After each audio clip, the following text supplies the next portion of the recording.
Welcome to our channel. Today we how to apply for pre-approval at Wells Fargo, credit check guide step by step clearly. To apply for pre-approval at Wells Fargo, start by visiting the official Wells Fargo website. Look for the Home Loans section on the main page. Once in the Home Loans section, find and click on Get Started. You will then be directed to a page that provides various mortgage options.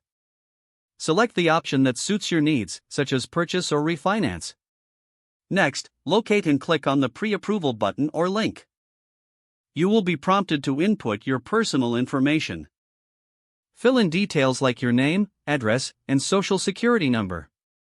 This information is necessary for the credit check process. Wells Fargo will use this to assess your creditworthiness. Be prepared to provide a summary of your financial situation. You may need to enter your income, employment details, and existing debts. Once you submit your information, wait for a response from Wells Fargo.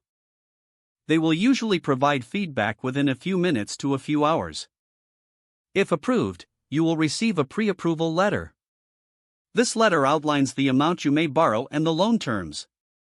Keep in mind that the pre-approval is based on the information you provided.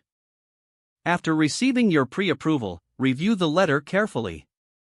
Make sure all details are accurate and align with your expectations. If you have any questions or concerns, contact Wells Fargo for clarification. Once satisfied, you can start shopping for your new home with confidence. Remember that pre-approval does not guarantee final loan approval. Be sure to maintain your financial situation during the home buying process.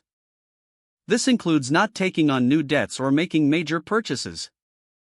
In conclusion, completing your pre-approval at Wells Fargo is a straightforward process. Following these steps will help you feel prepared for your home buying journey. If the page does not load, refresh the browser or try again in a private or incognito window. Make sure you are using the correct email address, then retype it carefully to avoid small typos. If your password is not accepted, use the reset option and create a new strong password you can remember. Check your spam folder for verification or security emails, then complete any requested confirmation steps. Don't forget to like this video and subscribe to our channel for more step-by-step tech guides.